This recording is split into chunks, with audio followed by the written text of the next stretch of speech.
In today's video, we are going to speak about progressive overload. And the reason why we're going to speak about progressive overload is because it's a very important workout principle. It's a non-negotiable for progression over the long term. Within this video, we're going to speak about what progressive overload is, how you can apply it to your workouts, practical tips for you to take away, common mistakes for you to bear in mind, as well as a Q&A towards the end. Otherwise, subscribe to the channel if you haven't already, and let's get stuck into the video. So what is progressive overload? Well, progressive overload is where you gradually increase the amount of stress that you place upon your body within your workouts over time. And stress, in this case, is a good thing. And to help you understand what progressive overload is on an even deeper level, we could use the analogy of learning a language. Because if you know me, and maybe you've been following my content over on Instagram or X for a while now, you all know that I've been learning Japanese for about the past 3 years at the time of recording this video. And it's just like when you're learning a language, on day one, you wouldn't start off with the most complex grammar and sentences. You also wouldn't walk into the gym and pick up the heaviest dumbbells on your first day. You would start with lightweight, more simple exercises, and then you would build up from there to more heavier weight, more complex exercises, maybe such as a deadlift or a squat once you feel more comfortable with regressions for those. Just like when you're learning a language, you would start off with a few characters within the alphabet, maybe a few frequently used everyday words. In my case, it would have been Ohio and arigato. And then you would build from there by adding perhaps maybe more characters within the alphabet, more frequently used everyday words, and then maybe more basic grammar. Again, you have to slowly challenge yourself that little bit more over time. So now that you know what progressive overload is, how would you go about applying a progressive overload to your workouts? Well, there are 4 ways that you can go about doing it, and in no particular order. These are add more weight, do more reps, control the exercise better, or increase timings in exercises that permit for increased timings, such as a plank. So now that we're going through them in no particular order, let's start with adding more weight. So if you were doing a dumbbell row and you were doing the 16 kg dumbbell and your aim was to work within the 8 to 10 rep range, and you get 10 reps, so you've maxed out the rep range. Because you can't do anything else from there, that means you now have to increase the weight to the next increment up, and that would likely be 18 kg in most gyms. So that would be an example of progressive overload. And here's a practical example as well. Here I'm using a 16 kg dumbbell, and my aim within this set is to work within the 8 to 10 rep range. So I'm about to max out the rep range within this set as I get 10 reps. And considering my form is good as well, that means that now in week 2, I can increase the weight. So now I'm using an 18 kg dumbbell and I get 7 reps. And even though I didn't max out the rep range with the 18 kg this time, I did increase the weight, so I still progressively overloaded. And now the second example is do more reps. So let's say you're doing a barbell row this time and you're doing 20 kg on the barbell row, just random numbers here, and you manage to get 8 reps. Next time you do the barbell row and you're barbell rowing 20 kg, you could aim for maybe 9 or 10 reps. And even just 1 extra rep, that's still progressive overload. Here's a practical example for you now as well. So as you can see, accompanied by my German Shepherd, I am doing 20 kg for barbell rows, and I get 8 reps on this specific set. So that means for week 2, I'm going to do 20 kg again, but this time I'm going to do 9 or 10 reps. And in this set, I end up getting 9 reps. So even though it's just 1 more rep, that's still progressive overload. And now the third way you could potentially progressive overload is by being more efficient with your form. So let's say you're deadlifting 50 kg. You're able to do it, like your form is still good, but perhaps you're struggling a bit with the reps. Like they're not moving very smoothly. You can see you're having a challenging time getting it up, maybe even putting it down. And then the next time you do a 50 kg deadlift, it starts to move like butter. Like you're very smooth with each rep. It looks effortless. Just that is progressive overload. And this is actually a situation that happened with my online client Lekan. So he was deadlifting, sent me a form analysis video like I encourage my online one-to-one fitness members to do, and he was doing it well, but there were 1 or 2 tweaks he could make to get it to become even better. Anyway, he then applied those tweaks, and after, it started to move so much more efficiently, and just with that, I would say that's progressive overload. Anyway, here is a practical example for you now. So now in week 1, I'm doing barbell deadlifts with 50 kg in total. Now, as you can see, my form is fine. I'm managing to do the reps. There's not an issue there, although it doesn't look easy, like I am having a challenging time. Now, Week 2, I'm doing 50 kg again, although this time I'm flying through it. And just the fact that I have so much more control over the exercise with the same amount of weight, that's progressive overload. And then the fourth and final example of progressive overload is increasing timing. So it's as straightforward as it sounds. So let's say you plank for 30 seconds and then next time you plank for 35 seconds. Just by doing more time, you've progressively overloaded. So as you can see, on week 1, I'm doing a plank, and for the plank, I get 30 seconds in total. Now, that means that if I want to progressively overload the plank on week 2, I would aim for more than 30 seconds. So now on week 2, I did the plank again, and this time I got 35 seconds. So I successfully progressively overloaded. And now that we're on the next section of this video, which are practical tips that you can take away with you. And these are going to be in no particular order. And the first one is, when you're doing a new exercise for the first time, start lighter, then heavier. The reason why I say this is because number one, there's no rush, it's not a race. And when you start too heavy, there is a big risk that you can injure yourself. Whereas if you start too light, then worst case scenario, it's too light and you just go for a heavier dumbbell. So again, it's just about being sensible with it. And point number 2 is log your workouts. And the reason why you want to log your workouts is because it allows you to paint a clear picture of your progression over time on a weekly basis, which exercises are working well for you, which ones perhaps aren't, and doing that is just going to bring a lot more awareness to your workouts, and you're going to know exactly how much weight to beat or how many reps to beat from the prior session the next time you do that same workout. And this is something I get all my one-to-one online clients to do as well, because again, it just brings a sort of awareness that you otherwise wouldn't have if you weren't logging. And the third practical example is to listen to your body. So it's similar to a chess player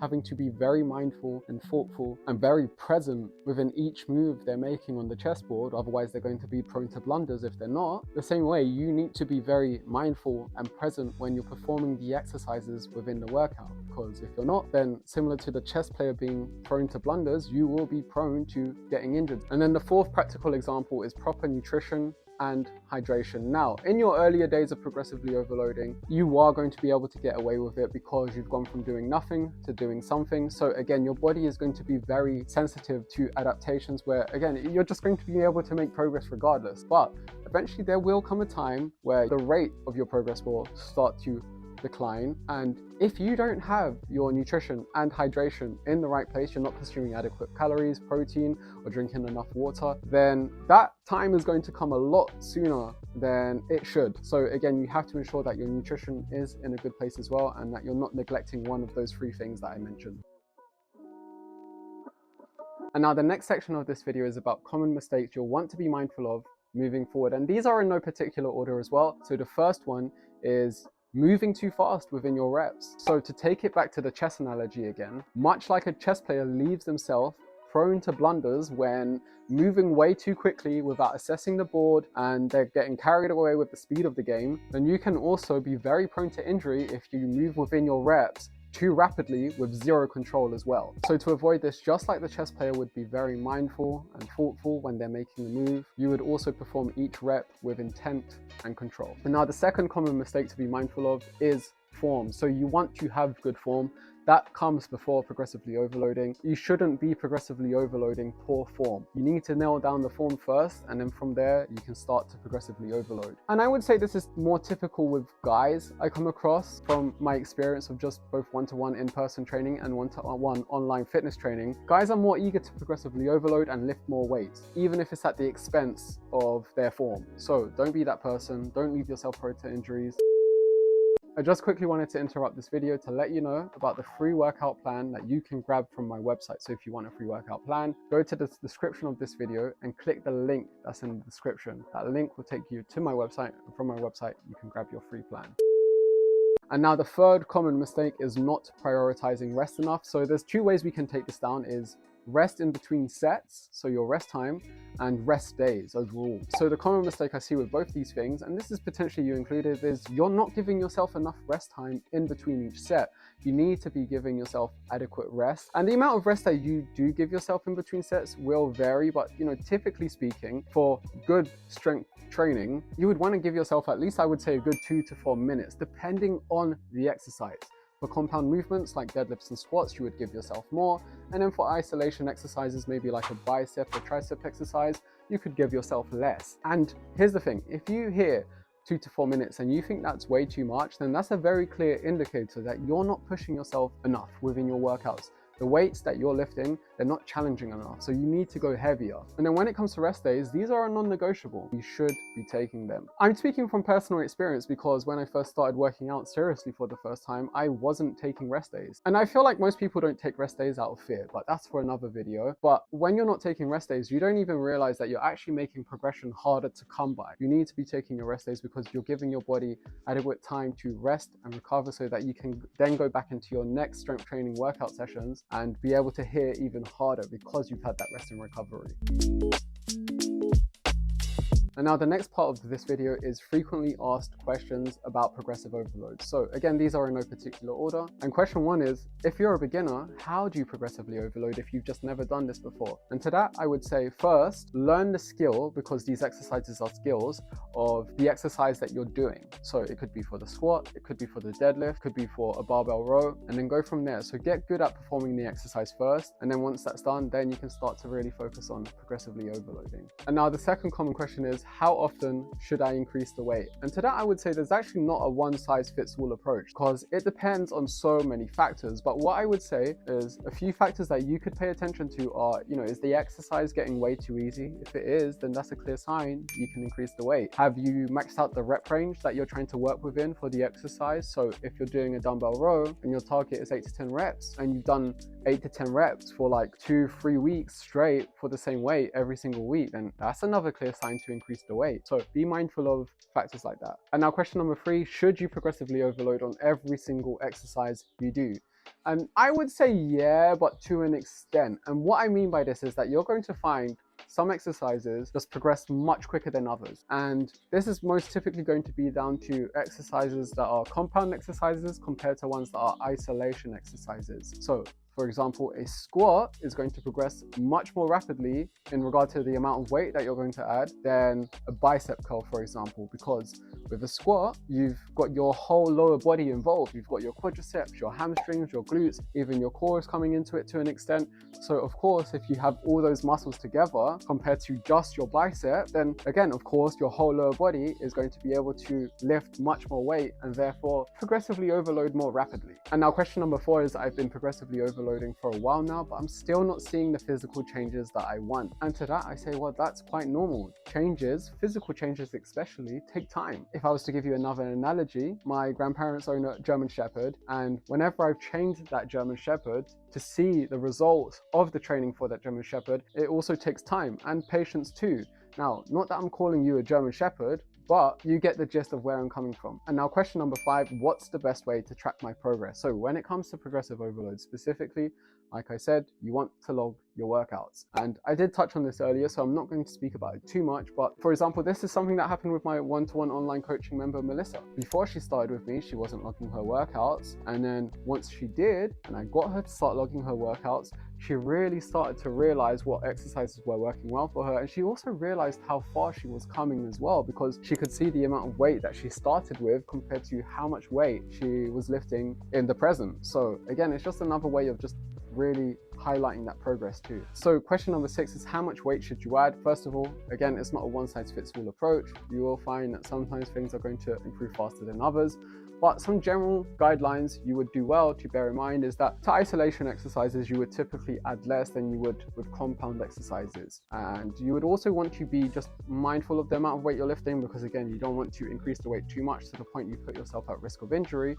So to that, I would say perhaps do 1.25 kg increments or 2.5 kg increments or 2 kg increments, depending on if you're using dumbbells, kettlebells, or if you're using a machine, then you would just use the next increment up. So think of hitting a plateau as you getting to a challenging level on a video game, and there's this one boss that you're facing, and no matter what you feel like you do, or no matter how many times you feel like you try, you just can't beat the boss. Now I get it, that's frustrating, but this is a great opportunity for growth and development. So like in the game where you would need to perhaps go back, level up your character some more, maybe get new equipment, and perhaps even develop a new strategy, with your fitness, it might be time to go back and reevaluate and perhaps adjust your approach somehow. Maybe you need to vary your exercises, work within a different rep range, maybe tweak your nutrition, progression, or perhaps even allow more time for recovery, like I said before. So just like in gaming, small adjustments can sometimes just really get your progress to that next level. And then the final question is soreness on the back of progressively overloading normal? And to that I will say, sometimes you are going to feel soreness. Yes, it is normal.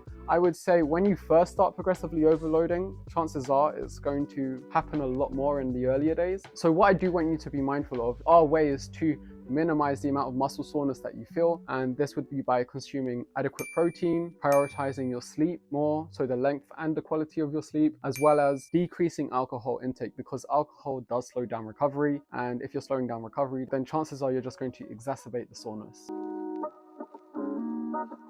And now, if there were two things that I was to leave you with before finishing this video, is number one, you are going to have to be consistent to efficiently progressively overload. Of course, you're going to have a tough time progressively overloading if you're very inconsistent with your workouts. So that's number one. Number two, do not compare yourself to others. Now, I know it might be easy to look around and see people who you feel like, and that's the key word, feel like, maybe in reality it's not the case, are progressing much faster than you. Now, everyone, they've got their own environment, they've got their own workout plans, they've got their own genetics, they've got maybe their own stressors. You know, maybe one person is a mother to 2 kids, a single mother, whereas someone else is maybe a student who has all the time in the world to dedicate to their fitness. So again, everyone is in a different spot, and that's why you have to remember it's you versus you. So if you haven't already, do grab the free workout plan that you can find a link for in the description of this video.